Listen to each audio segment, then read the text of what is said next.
സംസ്ഥാനത്ത് കാലവർഷം ഇന്ന് എത്തിയേക്കും. ആദ്യയാഴ്ച വ്യാപകമായ ശക്തമായ മഴയ്ക്ക് സാധ്യത എന്നതാണ് മുന്നറിയിപ്പ്. ഇന്ന് 8 ജില്ലകളിൽ ഓറഞ്ച് മുന്നറിയിപ്പും പ്രഖ്യാപിച്ചിട്ടുണ്ട്. വിവരങ്ങളുമായി അനുരഞ്ജന കൃഷ്ണ ചേരുന്നു. അനുരഞ്ജന, എന്തായാലും കാലവർഷം ഇന്ന് എത്താനുള്ള ഒരു സാധ്യതയാണുള്ളത്. എന്തൊക്കെയാണ് മറ്റു വിവരങ്ങൾ?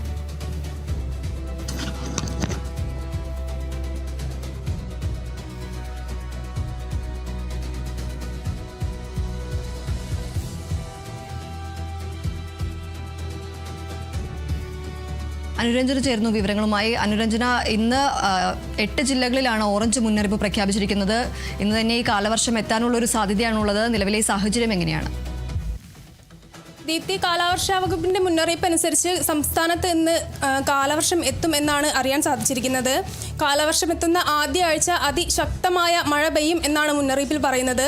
കാലവർഷം എത്തുന്ന ഇന്ന് 8 ജില്ലകളിലാണ് ഓറഞ്ച് അലേർട്ട് പ്രഖ്യാപിച്ചിട്ടുള്ളത്. ഇന്ന് കാലവർഷം എത്തുന്ന ഇന്ന് മധ്യ കേരളത്തിലും തെക്കൻ കേരളത്തിലുമായിരിക്കും ശക്തമായ മഴയുണ്ടാകുക. നാളെയാണ് വടക്കൻ കേരളത്തിലേക്ക് മഴ വ്യാപിക്കാനുള്ള സാധ്യതയുള്ളത്.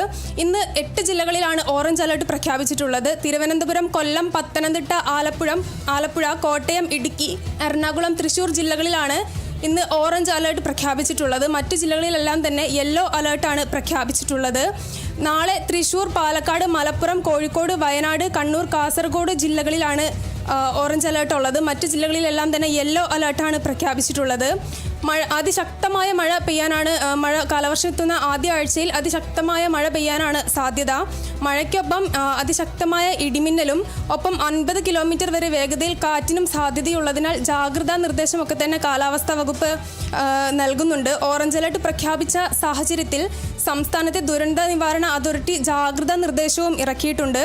ഒപ്പം കേരള, കർണാടക, ലക്ഷദ്വീപ് തീരങ്ങളിൽ ഞായറാഴ്ച വരെ മീൻ പിടിക്കാൻ പോകരുത് എന്ന് നേരത്തെ നൽകിയിരുന്ന നിർദ്ദേശമൊക്കെ തന്നെ തുടരാനുള്ള മുന്നറിയിപ്പും കാലാവസ്ഥാ വകുപ്പ് നൽകുന്നുണ്ട്.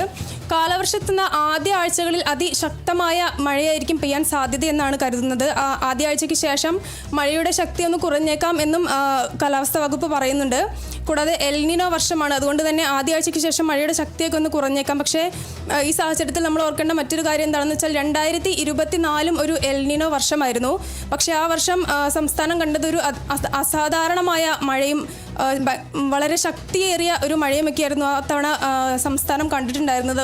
അതുകൊണ്ട് തന്നെ ഒരു എൽനിനോ വർഷമാണെങ്കിലും ആദ്യ ആഴ്ചയ്ക്ക് ശേഷം ഇടയ്ക്കൊന്ന് മഴയുടെ ശക്തി കുറഞ്ഞാലും പിന്നീട് പെയ്യാൻ പോകുന്ന മഴയുടെ ശക്തി ചിലപ്പോൾ വർദ്ധിച്ചേക്കാം. അതിനുള്ള സാധ്യതയൊന്നും തള്ളിക്കളയാൻ സാധിക്കില്ല. ദീപ്തി, ശരി. എന്തായാലും സംസ്ഥാനത്ത് കാലവർഷം ഇന്നെത്താനുള്ളൊരു സാധ്യതയാണുള്ളത്. ആദ്യ ആഴ്ച വ്യാപകമായ ശക്തമായ മഴയ്ക്കാണ് സാധ്യതയുള്ളത്. ഇന്ന് 8 ജില്ലകളിലാണ് ഓറഞ്ച് മുന്നറിയിപ്പുള്ളത്. ബാക്കി 6 ജില്ലകളിൽ മഞ്ഞ മുന്നറിയിപ്പുമാണ് പ്രഖ്യാപിച്ചിരിക്കുന്നത്. ശക്തമായ മഴ തന്നെ ലഭിക്കും എന്ന നിർദ്ദേശമാണ് ഇപ്പോൾ കാലാവസ്ഥാ വകുപ്പും നൽകുന്നത്. അനുരഞ്ജനയാണ് വിവരങ്ങൾ നൽകിയത്.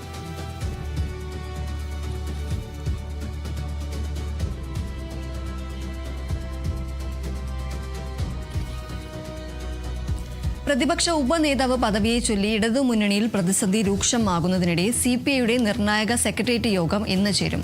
നിലപാടിൽ വിട്ടുവീഴ്ച ചെയ്യില്ലെന്ന് CPIM കഴിഞ്ഞ ദിവസങ്ങളിൽ വ്യക്തമാക്കിയതിനാൽ നിയമസഭയിൽ പ്രത്യേക ബ്ലോക്കായി ഇരുന്ന് പ്രതിഷേധം അറിയിക്കണമെന്നതാണ് ഒരു വിഭാഗത്തിന്റെ നിലപാട്.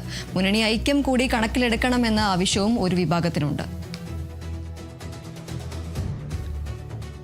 ഏതായാലും പ്രതിപക്ഷ ഉപനേതാവിന്റെ പദവി വേണം എന്ന ആവശ്യവുമായി CPI ഈ ഒരു തെരഞ്ഞെടുപ്പിന്റെ ഫലം വന്നതിന് ശേഷം തന്നെ രംഗത്തെത്തുന്ന ഒരു സാഹചര്യമായിരുന്നു. ഇത് സംബന്ധിച്ച്